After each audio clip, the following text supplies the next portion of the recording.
Oi pessoal, tudo bem? Eu sou o Luan. Sejam bem-vindos a mais um Total TV, quadro aqui do nosso canal do YouTube que a gente traz um pouquinho sobre bate-papos de saúde física, mental e nutricional. Hoje estou aqui com o Rodrigo Bardi. É um prazer estar com vocês aqui hoje, falando sobre natação, sobre saúde, sobre todas as qualidades de vida. Maravilha, Rodrigo. Sobre a natação em si, quem pode praticar essa modalidade? É aberta para todas as idades? Como que a gente pode mergulhar nessa modalidade? Lu, a natação, ela é a única modalidade que qualquer pessoa pode fazer. Na verdade, ela é a modalidade que a pessoa consegue fazer numa faixa de idade, em qualquer idade da vida. Na verdade, você tem pessoas que nadam desde os 6 meses, que iniciam um processo de natação e vão até 99, 100 anos, né? Hoje tem natações de categorias Masters, que você encontra pessoas com 101 anos nadando. E você não encontra nenhuma outra modalidade alguém nadando com tanta extensão de vida assim. Então a gente pode começar desde criança e quando a gente começa desde criança é mais fácil para a gente desenvolver a técnica? É mais fácil, desde que o processo seja facilitado, sem apressar a criança, né? Muitos pais gostam que foram ex-nadadores, gostam de acelerar, colocam suas expectativas nas crianças. Então, mais cedo, de forma lúdica, como sobrevivência ao meio líquido, né? Que a gente sabe que uma das causas aí de morte infantil, dos maiores acidentes é por afogamento. Então é importante a gente iniciar a criança. Quando tem antes dos 6 meses, antes de 1 ano de idade, tem um processo aí que ela tem já alguns reflexos que facilitam muito o bloqueio de água, né? Para não expirar água dentro da água. Então, com certeza, você tem algumas facilidades. Mas nada que impeça a criança começar com 3, 4, 5 anos de idade. Tá, você trouxe um ponto bem importante, essa questão de apressar a criança, que muitas vezes pode gerar um trauma, um bloqueio. Como que a gente pode trabalhar o livramento desse trauma? É importante, obviamente, ter muita ludicidade. O professor usar músicas para ensinar as crianças, um espaço colorido, com bastante artifício de decoração. É um processo bem devagar, mas que a criança vai se soltando na água. A criança, ela não tem por que ter trauma da água, a não ser que ela vivencie uma situação que possa ser traumática com ela, vindo do professor, vindo do pai, às vezes no chuveiro de casa, né? Então, acho que eu até começo a brincar. O chuveiro de casa já é uma porta aberta aí para iniciar a natação, onde você começa a dar banhos com uma temperatura melhor para a criança, não deixar ela em água tão quente, embora as crianças menores precisem de uma temperatura melhor, mais quentinha, mas você começa a adaptar a criança já com o rosto, com água no rosto, e isso aí já é um bom caminho para iniciar. Certo. E no caso de adultos? Porque existem alguns adultos que foram empurrados na piscina, por exemplo, na fase infantil, e que hoje podem possuir algum bloqueio para acessar a piscina. Como que a gente pode trabalhar isso? Da mesma forma, Luan. Quando a gente trabalha com criança e com adulto, a gente pode trabalhar... Com a criança tem a facilidade de ela não ter tantos anos de vida, então provavelmente teve poucas experiências. O adulto, ele já raciocina mais, ele já traz traumas com ele da infância, notícias que ele consegue ver na mídia, nas redes sociais, na televisão, nos veículos de imprensa. Mas com o adulto, eu vejo uma facilidade de você explicar para ele por que ele tem aquele trauma. Uma vez que ele entende por que ele tem aquele trauma, basta só você dar tempo a ele para ele vencer. Há muito tempo atrás, eu trabalhava com adultos que tinham fobia de natação. E assim, tinha senhoras com 67 anos, 70 anos aprendendo a nadar e depois desenvolveram a natação, mudaram de país, continuaram tendo a natação como seu esporte, como sua modalidade. Então, com o adulto, trabalhar os medos dele, né? A conversa é melhor, você consegue explicar melhor. Com a criança, a gente vai na questão da ludicidade, né? Fazendo associações. E sobre as primeiras aulas, como que dá os primeiros passos dentro da água, assim? O que é trabalhado? Primeira coisa para aprender a nadar, a gente precisa saber respirar dentro da água, o processo de respiração, que ele é totalmente diferente do que a gente usa aqui fora, né? Nesse ambiente terrestre. Na água, geralmente, a gente inspira mais pela boca, porque o duto é maior e a gente não traz, quando você for inspirar pelo nariz, pode ser que você traga algumas gotinhas de água, porque o seu rosto está molhado, para dentro do nariz. Então, pela boca, se a água entra na boca, a gente consegue jogar ela para fora, né? Então, a gente trabalha a respiração. Isso é primeiro fundamento básico. E a gente vai associando depois a respiração com a flutuação. Depois, a gente vai começando a encaixar alguns movimentos. Algumas pessoas pensam que nadar seria apenas os 4 nados, que é o crawl, o costas, o peito e o borboleta. Na verdade, nadar é se locomover no espaço líquido, não precisa ter os 4 nados técnicos. Se você está flutuando, se você tem autonomia de ter esse processo de respiração já bem trabalhado, confortável, isso é nadar. Aí existem os 4 nados técnicos da natação que já entram numa modalidade, né? Então, é tranquilo assim o aprendizado com adultos também e os primeiros passos. E nas primeiras aulas a gente tem recursos, por exemplo, pranchas, boias, qual é o critério para a gente usar isso? A gente utiliza materiais flutuantes, e a prancha é um material flutuante, flutuador é um material flutuante, que ele é para utilizar para a gente treinar braço, só que a gente usa um pouquinho quando o nadador, ou a criança, ou o adulto, a pessoa já esteja um pouco mais desenvolvida. Porém, assim, podemos usar aqueles espaguetes que a gente chama de aquatube. Para a criança, ele tem até um aspecto lúdico, né? Em muitos locais, eles estão até mordidos, que as crianças têm uma curiosidade por isso, com muitas marcas de dente. Mas materiais flutuantes. A prancha talvez seria o primeiro equipamento para utilizar, fazer educativos, fazer trabalho de perna. E o aquatube ou outros materiais flutuantes para a criança tem pranchas em forma de polvo, em forma de estrela do mar. Esses são os primeiros materiais que a gente utiliza como apoio na aula de natação. E é verdade que a natação ela pode auxiliar também pessoas com problemas respiratórios? Sim, a natação é muito indicada para quem tem asma, problemas respiratórios, porque dentro do meio líquido há uma pressão maior sobre a nossa caixa torácica. E quando a gente inspira, exercita mais, é um movimento mais, um movimento contra essa pressão da água na nossa caixa torácica, o que fortalece mais o nosso sistema respiratório.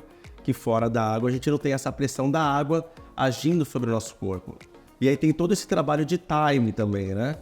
Às vezes a gente está aqui fora da água, você não está percebendo quantas respirações você está dando, quantas respirações você está fazendo. Dentro da água a gente já precisa temporizar, né? Ter um time nisso daí, para que você não inspire no momento que você está com a cabeça dentro da água, engula a água. Inclusive, grandes nadadores olímpicos, campeões, começaram por indicação de médicos de um problema respiratório, como a asma, ou a bronquite, etc. E na sua visão, como que a natação pode ajudar na saúde mental também? Dentro da água, para quem nada sabe que o ambiente da água, ele traz muita introspecção, porque você está com a cabeça dentro da água ali, nadando, desenvolvendo um nado crawl, e é importante que você foque em alguns pontos, como contar abraçada, etc.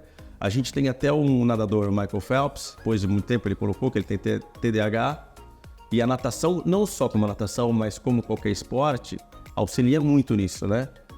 Num déficit de atenção, uma pessoa hiperativa. Então ela pode auxiliar bastante com muitas patologias, essa parte psicológica, né? Como qualquer outra atividade física. Mas a água, ela traz um bem-estar diferente, né? A gente vê como uma criança entra na água, ela já se sente eufórica, ela se sente mais solta, né?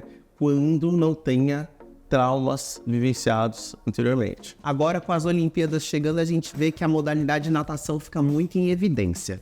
Com isso, como que a gente pode diferenciar o preparo para uma pessoa que quer nadar, assim, para conhecer, para ter como esporte, como também para quem está buscando competir? Quando a pessoa ingressa na natação, ela vai se desenvolvendo como qualquer outra modalidade, né?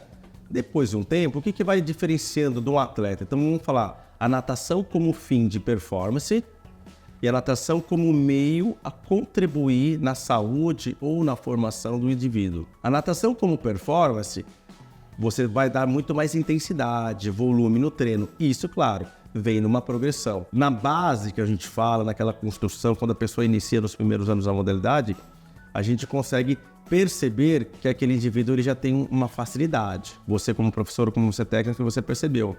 E também você vai ver se a pessoa gosta, quer fazer aquilo. E às vezes tem um potencial, mas potencial sem trabalho, não existe potencial. Agora, esforço sem potencial, talvez vire alguma coisa. Então, em determinado ponto da vida, a gente começa a especificar. Assim como em qualquer carreira profissional. A gente vem de uma formação básica, depois a gente vai para a faculdade, pensa uma pós-graduação, e aí você vai estreitando o seu caminho para ter mais conhecimento. E aí a gente tem uma ramificação dentro da especialização. Um atleta de nível olímpico, alguns hoje é muito famoso as provas de maratonas aquáticas, que é uma prova em águas abertas. e tem as provas de piscina. As provas de piscina têm o maior número de provas, são 32 provas. Na águas abertas já são menos provas. Mas o processo de treinamento entre alguém que está começando, que quer focar para uma Olimpíada, essa pessoa ela já vai descobrindo no caminho pela própria evolução dela. Muito mais horas de treinos, né? As pessoas treinam 2 vezes por dia, treinam 7, às vezes 6 vezes por semana, às vezes descansa 1, às vezes tem 7 treinos. Para quem já quer praticar, tem pessoas que praticam todos os dias, numa intensidade menor, com uma duração por sessão menor, volumes de treinamento menor, né? E aí basta descobrir onde cada um vai estar. A gente percebe também um crescimento pela busca de nado em água aberta. Quais seriam as principais dicas de segurança, a princípio, e também preparo? O que são águas abertas, principalmente? São provas realizadas em rio, onde não tem parede, onde não tem raia, você não enxerga as orientações como numa piscina no fundo da água. Então são provas realizadas em rios, represas, lagos, mar, oceano, enfim. Isso são o conceito de águas abertas. A gente sabe que nadar em uma água aberta é o desafio ou o medo de muitas pessoas. Desde o fundo da água, de você não enxergar o fundo, de você não saber se você está nadando em um lugar que tem 2 metros ou 5 ou 7 metros, o que não faz a menor diferença, porque geralmente quanto mais água, maior a flutuação, né? De não saber que bichos que tinha ali quando você pisa naqueles mares que cheio de concha, sereia, etc. Ou algumas pessoas têm medo mais para frente. Será que a onda? Será que tem correnteza? Obviamente, toda a prova de travessia, ou a maior parte delas, a organização procura ver no dia as condições do mar. Hoje está tranquilo, não tem correnteza. E se o tempo virou, vamos reduzir o percurso para não cancelar o evento. Mas uma dica para quem está começando águas abertas é, você vai começar hoje com prova de 500 metros. Para adulto, é a prova acho que mais curta que tem. 500 metros é nadar 10 minutos, assim, tranquilamente é 10 minutos.